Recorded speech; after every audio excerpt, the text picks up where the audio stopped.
Hello दोस्तों, स्वागत है आप सभी लोगों का राजस्थान एकेडमी पर। मैं प्रवीण सिंह आप सभी लोगों के साथ में। जैसा कि आप सभी लोग जानते हैं, लगातार आप सभी लोगों के लिए RSMSSB बोर्ड के द्वारा जो LDC भर्ती प्रतियोगी परीक्षा करवाई जानी है, उसके लिए साइंस की क्लासेस लेकर के आ रहा हूँ। हमने साइंस के अंतर्गत इससे पहले टोटल 39 क्लासेस के माध्यम से, टोटल कितनी 39 क्लासेस के माध्यम से साइंस के पहले और दूसरे टॉपिक को कंप्लीट किया है। पहला टॉपिक था अपना कौन सा, तो आपके भौतिक और रासायनिक परिवर्तन, उत्प्रेरक, ऑक्सीकरण, अपचयन, अभिक्रियाएं, इनके बारे में। उसके बाद में अपन ने पढ़ा था दूसरा टॉपिक अपने धातु, अधातु और उनके महत्वपूर्ण जितने भी दैनिक जीवन में उपयोगी हमारे यौगिक है, उनके बारे में। तीसरी टॉपिक को अपन ने स्टार्ट किया था, या तीसरी यूनिट कह सकते हैं आप, जिसके अंतर्गत अपन पढ़ रहे थे कार्बन के बारे में, यानी कार्बन और उसके कंपाउंड्स। फिर हाइड्रोकार्बन के बारे में पढ़ा था, और हाइड्रोकार्बन के अंतर्गत अपन ने समझा था कि हाइड्रोकार्बन के कितने प्रकार हैं और उनके प्रकारों की कैसे पहचान की जाती है, और IUPAC के अंतर्गत उनका नामकरण कैसे किया जाता है। वो सब चीजें अपन ने उदाहरणों के साथ में कंप्लीटली डिटेल में समझी थी। इसके बाद में हमारे सिलेबस के अंतर्गत दे रखा है एलोट्रोप्स ऑफ कार्बन के बारे में, यानी कि कार्बन के अपर रूप। तो हम सबसे पहले जानेंगे कि अपर रूप होते क्या हैं, फिर कार्बन के कौन कौन से अपर रूप है, और उन प्रत्येक अपर रूप के बारे में जो जो इंपॉर्टेंट बातें होगी, जो जो आपसे एग्जाम में पूछा जा सकता है, वो सब कुछ अपन जानने वाले हैं। आप सभी लोगों का पुनः एक बार स्वागत है। और मैं प्रवीण सिंह, जैसा कि आप सभी लोग जानते हैं, lab assistant, LDC, PTET, IIT JEE mains, RRB ALP, SSC MTS जैसे कुछ एग्जाम्स में सिलेक्टेड हूँ, और उन्हीं एग्जाम्स के अनुभव के आधार पर आप सभी लोगों को साइंस पढ़ाने का थोड़ा सा एक जो है आप लोगों की मदद करने के उद्देश्य से यह कार्य किया जा रहा है। तो चलिए फिर आज की क्लास को अपन करते हैं शुरू। और सबसे पहले आप सभी लोग अपनी कॉपी के अंतर्गत हेडिंग डालेंगे क्या, कार्बन के अपर रूप। आपको पहले ही बता दूं, ये क्लास जो है आप लोगों के लिए एकदम प्रॉपर तरीके से जैसे ऑफलाइन के अंतर्गत पढ़ाया जाता है।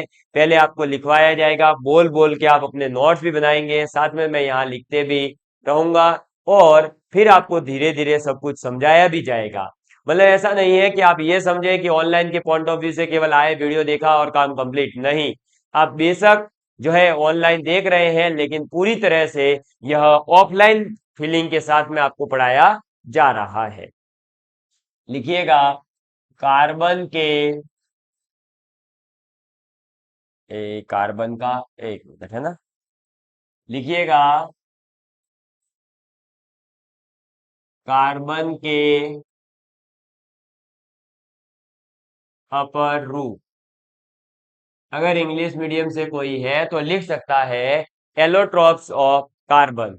अपर रूप का बेसिकली मीनिंग होता है कि आपके एक ही तत्व के अलग अलग जो यौगिक बने हुए हैं, अलग अलग रूपों में जो पाया जाता है, उन्हें अपन कहते हैं अपर रूप। ठीक है, अपर रूप के जो रासायनिक गुण होते हैं वो तो लगभग सेम ही रहते हैं, लेकिन जो भौतिक गुण होते हैं वो अलग अलग होते हैं। ठीक है, जैसे कि कार्बन के अगर अपर रूपों की बात करें, एलोट्रोप्स ऑफ कार्बन की बात करें, तो आप देख सकते हैं ग्रेफाइट आपके पास में हो सकता है, आप हीरे को देख सकते हैं, इसके अलावा आप कोयले को देख सकते हैं।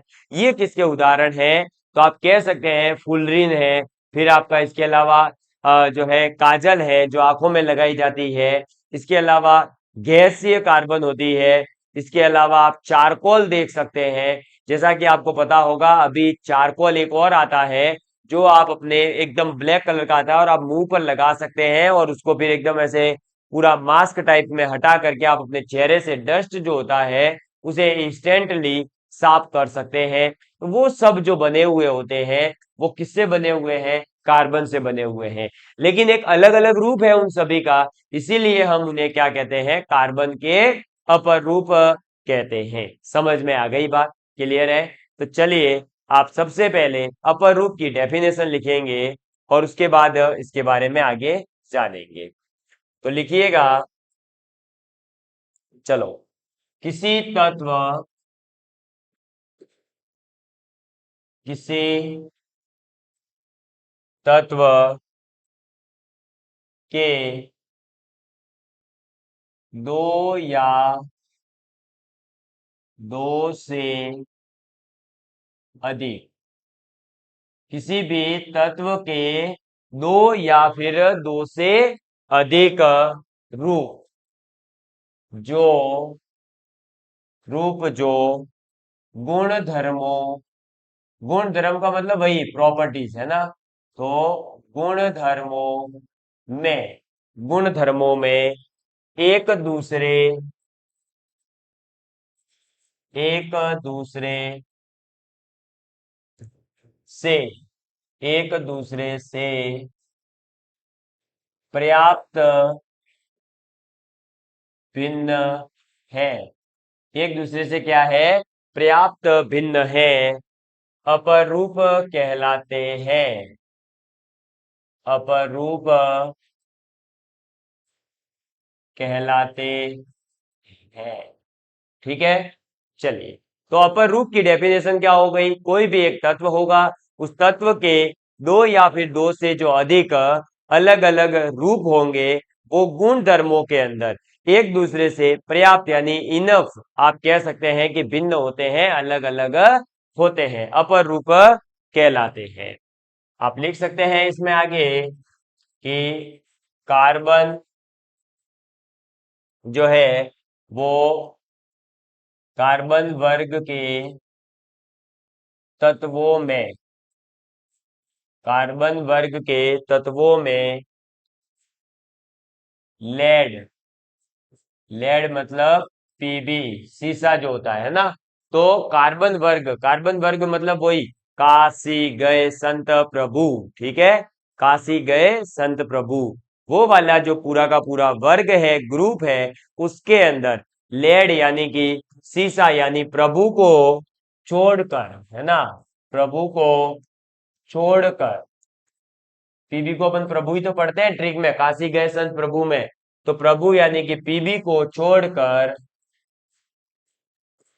पीबी है ना, बीवी को नहीं छोड़ना है, पीबी को छोड़ना है, तो पीबी को छोड़ करके शेष सभी, शेष सभी तत्व कौन कौन से बचे, तो का सी गए संत, है ना, बस काशी गए संत, प्रभु जो है उसको छोड़ दीजिए, किसको छोड़ दीजिए, पीबी को छोड़ दीजिए, बीवी को नहीं छोड़ना है। याद रखिएगा, जैसे है ना ऐसे ही आपके लिए, तो कार्बन वर्ग के जो तत्व है उसमें पीबी यानी लेड सीसा को छोड़ करके जितने भी तत्व है का सी गए सन, इतना याद रखना, कार्बन सिलिकॉन जर्मेनियम एस्टेटाइन, ठीक है, सॉरी टीन, एस्टेटाइन नहीं टीन, ये जो है सभी आपके अपर रूपता, अपर रूपता यानी वही एलोट्रोपिसिटी का गुण प्रदर्शित प्रदर्शित करते हैं, ठीक है, करते हैं, ये बात अपने को ध्यान रखनी है। इसके बाद में आपको कार्बन के जो अलग अलग अपर रूप हैं उनको पूरा बढ़िया तरीके से आपके साथ में एक पूरा का पूरा फ्लो चार्ट बनवा करके मैं आपको याद करवाने वाला हूं। तो एलोट्रॉप्स क्या होते हैं आपको समझ में आ ही गया ना, किसी भी तत्व के दो या दो से अधिक रूप जो गुणधर्मों में पर्याप्त भिन्न हो। इसके बाद में कार्बन वर्ग के तत्वों में लेड यानी कि पीबी को छोड़ दें, तो इसके अलावा काशी गए संत जो है वो पूरे के पूरे अपर रूपता का गुण प्रदर्शित करते हैं। अब बात करेंगे कार्बन के जो अपर रूप है उनके बारे में, यानी एलोट्रॉप्स ऑफ कार्बन जो है उनकी अपन बात करेंगे, और इनको अपन जो है यहाँ पर बढ़िया तरीके से फ्लो चार्ट के माध्यम से समझेंगे। तो सबसे पहले है अपने पास कार्बन, ठीक है, एक सेकेंड इसको ऐसा करते हैं पीले कलर से लिख देते हैं, तो आपके लिए और बेनिफिशियल रहेगा, है ना, ताकि छोटा सा जल्दी से दिख भी जाएगा। तो देखिए ये रहा अपने पास में कार्बन, अब कार्बन के दो प्रकार के अपर रूप हैं। कितने प्रकार के अपर रूप हैं? दो प्रकार के अपर रूप हैं। एक है क्रिस्टलीय, ये थोड़ा मैं पतला लिख रहा हूं, आपको दिखाई दे रहा होगा। एक है अपने पास में क्रिस्टलीय अपर रूप और एक होते हैं अक्रिस्टलीय। कैसे होते हैं? एक होते हैं क्रिस्टलीय तो दूसरे होते हैं अक्रिस्टलीय। अब क्रिस्टलीय जो है इसके अंदर अपने पास में तीन आते हैं। कौन कौन से आते हैं तीन? तो सबसे पहले इसमें आ जाता है हीरा, फिर आ जाता है ग्रेफाइट, हीरा ग्रेफाइट, और फिर आ जाता है फुलरीन। ठीक है, कौन कौन से आ जाते हैं? तो कार्बन के दो प्रकार के अपर रूप होते हैं, क्रिस्टलीय अक्रिस्टलीय।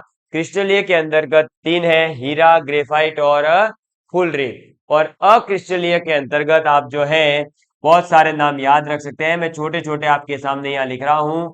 आप चारकोल याद रखेंगे इसके अंतर्गत। ठीक है, दूसरा आप कोल यानी कि कोयले को याद रखेंगे। तीसरा आप काजल को याद रखेंगे। चौथा आप इसके अंतर्गत याद रखेंगे किसको? कोक। ठीक है, चौथा आप कोक को याद रखेंगे।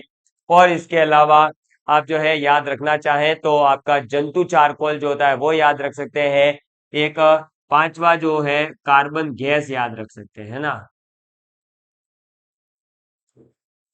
ये छोटे छोटे से मैंने लिखे हैं, याद रख लीजिएगा। आपको बस इतना पता होना चाहिए कि कार्बन के क्रिस्टल दो प्रकार के होते हैं। कितने प्रकार के होते हैं? दो प्रकार के। एक क्रिस्टलीय, दूसरे होते हैं अक्रिस्टलीय। क्रिस्टलीय के अंतर्गत तीन आते हैं, एक आता है हीरा ग्रेफाइट और फुलरिन। और फिर अक्रिस्टलीय के अंतर्गत आते हैं चारकोल है, कोल है, काजल है, कोक है, कार्बन गैस है। ये सभी आपके आ जाते हैं किसके अंतर्गत? तो ये सभी आ जाते हैं आपके अक्रिस्टलीय के अंतर्गत। समझ में आ गई बात? तो क्रिस्टलीय अक्रिस्टलीय के अंतर्गत कौन कौन आते हैं, सबसे पहले तो हमें ये पता होना चाहिए, क्योंकि कई बार ये पूछ लिया जाता है कि निम्नलिखित में से कार्बन का अक्रिस्टलीय अपर रूप है, और वहां पर हम जैसे ही हीरा ग्रेफाइट और फुलरिन को देखते हैं हम उनमें से भी टिक करके आ जाते हैं या भूल ही जाते हैं कि वो एक क्रिस्टलीय अपर रूप के अंतर्गत आएंगे। अक्रिस्टलीय अपर रूप के अंतर्गत तो चारकोल है, कोक है, कोल है, काजल है, कार्बन गैस है, जंतु चारकोल है, वो सभी आते हैं। या चार जो अपने लकड़ियों के अंदर काष्ठ के अंदर जो चारकोल पाया जाता है, काष्ठ चारकोल है, वो सभी अक्रिस्टलीय आपके अंतर्गत आ। ठीक है, लिख लिया यहां तक की बातों को? तो चलिए अब अपन लिखेंगे अपने क्रिस्टलीय अपर रूप के बारे में पहले, क्योंकि क्रिस्टलीय अपर रूप के अंतर्गत जो हीरा ग्रेफाइट और फुलरिन है वो बहुत ही ज्यादा इंपॉर्टेंट है। क्वेश्चन जो है इनसे ही आने के चांसेस है। ये जो हमारे अक्रिस्टलीय है इनके अंतर्गत कोई ज्यादा बड़े कोई क्वेश्चन या अच्छा कोई ऐसा क्वेश्चन है ही नहीं जो बनाया जा सके। ठीक है, इसलिए ज्यादातर चांसेस है कि आपके हीरा ग्रेफाइट और फुलरिन से क्वेश्चन आएगा। ठीक, चलो अब मैं थोड़ा सा पेन को बड़ा कर देता हूं। तो अब सबसे पहले आप अपनी कॉपी के अंतर्गत हेडिंग डालेंगे क्या? तो क्रिस्टलीय अपर रूप, और इस क्रिस्टलीय अपर रूप की डेफिनेशन को समझेंगे फिर आगे बढ़ेंगे। तो लिखिएगा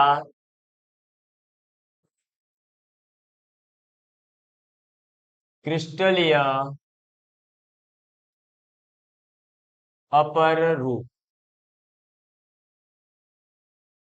ठीक है, थोड़ा सा बड़ा करता हूं ताकि दिखाई दे जाए। चलो अब इसके अंतर्गत लिखेंगे वह अपर रूप, यानी कि वो एलोट्रॉप्स, वह अपर रूप जिसमें जिसमें कार्बन परमाणु, जिसमें कार्बन परमाणु एक निश्चित व्यवस्था निश्चित व्यवस्था का मतलब है, निश्चित का मतलब हो गया डेफिनेट, है ना, फिक्स्ड। तो क्रिस्टलीय अपरूप का मतलब है वह अपरूप जिसमें कार्बन परमाणु जो है वो एक निश्चित व्यवस्था में, निश्चित व्यवस्था में व्यवस्थित, व्यवस्थित रहते हुए, व्यवस्थित रहते हुए एक निश्चित, एक निश्चित ज्यामिति, एक निश्चित ज्यामिति से, निश्चित, निश्चित बंद कोण, निश्चित बंद कोण का, बंद कोण का निर्माण करते हैं, निर्माण करते हैं क्रिस्टलीय, क्रिस्टलीय अपरूप कहलाते हैं। देखिए अब अपन ने क्या लिखा है वो समझ लेते हैं ना, आसानी से, डरना नहीं है। ये सर तो लिखवाए जा रहे हैं, अरे भाई सब बताया जाएगा, है ना। देखिएगा अब क्या लिखा है, क्रिस्टलीय अपर रूप। क्रिस्टलीय अपर रूप का मतलब है इंग्लिश में तो क्रिस्टल एलोट्रॉप्स। अब देखिए क्या है ये, तो वह अपर रूप जिसमें कार्बन परमाणु एक निश्चित, एक निश्चित का मतलब हो गया डेफिनेट, फिक्स है पहले से कि ऐसा होगा, एक निश्चित जो है व्यवस्थित रहते हुए, निश्चित व्यवस्था में व्यवस्थित रहते हुए एक निश्चित ज्यामिति से, निश्चित ज्यामिति मतलब फिक्स ज्योमेट्री से निश्चित बंद कोण का निर्माण करते हैं, वो क्रिस्टलीय अपरूप कहलाते हैं। आप इसको ऐसे भी समझ सकते हैं कि क्रिस्टलीय अपरूप के अंतर्गत जो बंद कोण होगा, जो ज्योमेट्री होगी, जो पार्टिकल्स के बीच का डिस्टेंस होगा, वो सब कुछ फिक्स होगा, निश्चित होगा, वो चेंज नहीं होगा। अक्रिस्टलीय के अंतर्गत यह चेंज होता रहेगा, बस इतनी सी बात है। तो क्रिस्टलीय अपरूप का मतलब आप ये कह सकते हैं प्योर ठोस फॉर्म है, प्योर एकदम शुद्ध ठोस जो है वो क्रिस्टलीय अपरूप कहलाते हैं। ठीक है, बस यही है और कुछ नहीं। अब आप इसके अंतर्गत सबसे पहला जो अपन पढ़ने जा रहे हैं उसके बारे में लिखेंगे, यानी अपन पहला पढ़ने जा रहे हैं क्रिस्टलीय अपरूप हीरा, जिसे आप डायमंड भी कहते हो। क्या कहते हो, डायमंड भी कहते हो।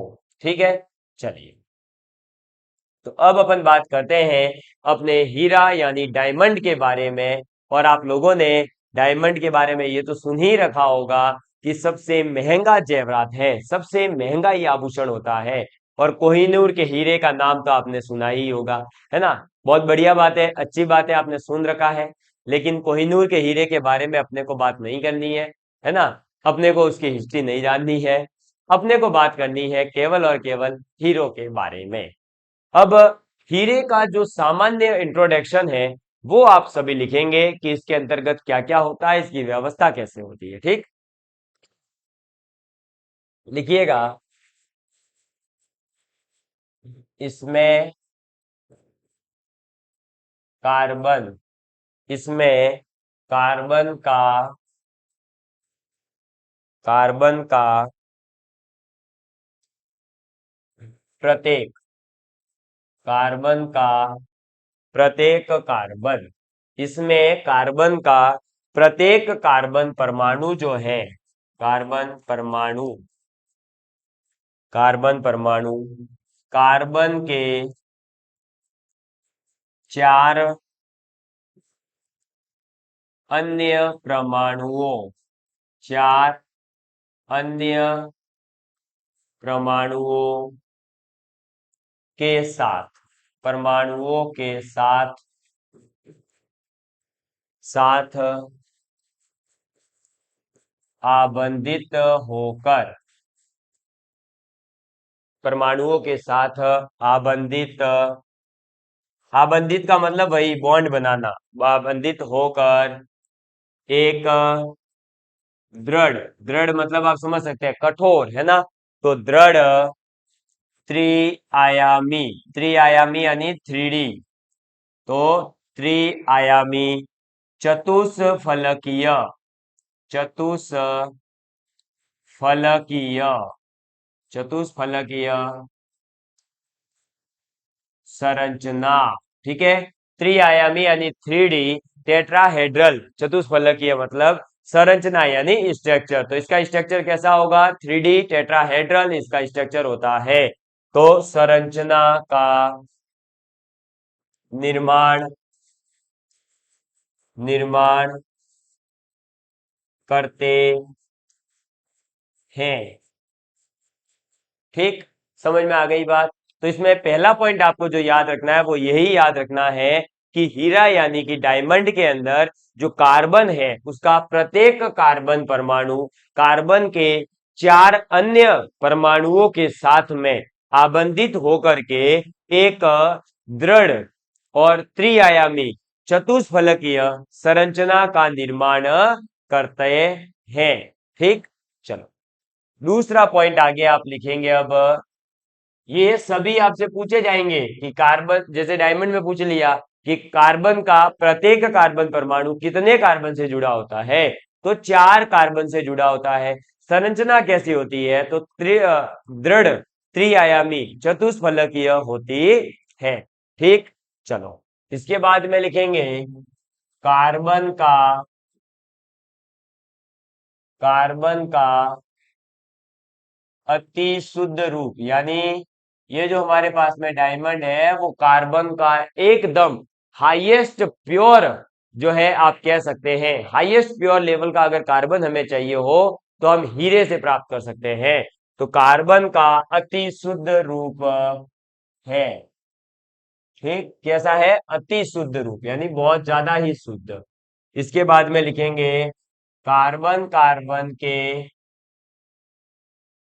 मध्य दूरी, तो कार्बन कार्बन के जो मध्य दूरी होती है वो है 1.54 एंगस्ट्रम, ठीक है, ये याद रखना है बस। अब फटाफट लिख लो कार्बन कार्बन के मध्य की दूरी कितनी होती है, डायमंड में सीधा पूछा जाएगा 1.54 एंगस्ट्रम, ठीक है। इसके बाद लिखेंगे यह जो है विद्युत का कुचालक, विद्युत का क्या होता है, ये कुचालक होता है, विद्युत का कुचालक होता है।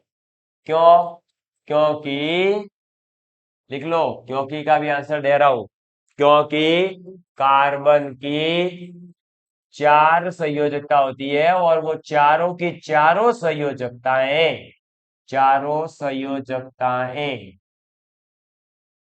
संयोजकताएं चार अन्य, चार अन्य कार्बन परमाणुओं, 4 अन्य कार्बन परमाणुओं से जुड़ी होती है, ठीक है, जुड़ी होती है। अतः मुक्त इलेक्ट्रॉन नहीं होते, नहीं होते हैं। चलिए तो ये पॉइंट अब अपन जो है एक साथ समझ लेते हैं। आपने नोट डाउन तो कर लिया होगा मेरे साथ के साथ में।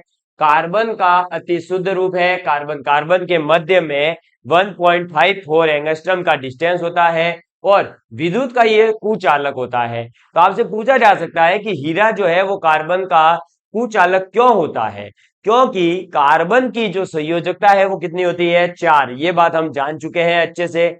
अब कार्बन की संयोजकता 4 है और आपको बता दिया है कि हीरे के अंदर प्रत्येक कार्बन अन्य 4 कार्बनों से जुड़ा हुआ है। अब अन्य 4 कार्बनों से जुड़ा हुआ है तो ऑब्वियसली बात है कि इसकी जो चारों संयोजकताएं हैं वो फुलफिल हो गई है। चारों संयोजकताएं जब फुलफिल हो गई है तो अपने पास में कोई मुक्त इलेक्ट्रॉन है ही नहीं, और जब मुक्त इलेक्ट्रॉन यानी फ्री इलेक्ट्रॉन अपने पास अवेलेबल है नहीं, तो फिर वो फ्री इलेक्ट्रॉन है ही नहीं, तो मूव कौन करेगा। और जब आवेश अगर एक जगह से दूसरी जगह जा ही नहीं रहे, तो फिर चालक कैसे होगा। धारा का प्रवाह होने के लिए या किसी को भी मेटल वगैरह को चालक होने के लिए उसके अंतर्गत फ्री इलेक्ट्रॉन, मुक्त इलेक्ट्रॉन का होना जरूरी है। समझ में आ गई बात, क्लियर है। चलो, इसके बाद में इसका गलनांक आप सभी लोग लिख लीजिए फटाफट चौथे नंबर पर। तो हीरे का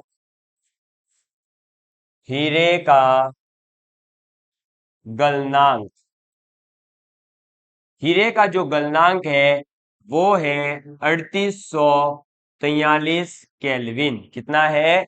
3843 केल्विन हीरे का गलनांक है, और ये बहुत ज्यादा उच्च गलनांक है। ठीक है, अच्छा खासा गलनांक है। 3843 केल्विन कोई छोटा गलनांक नहीं है, यानी बहुत ज्यादा गर्म करना पड़ेगा।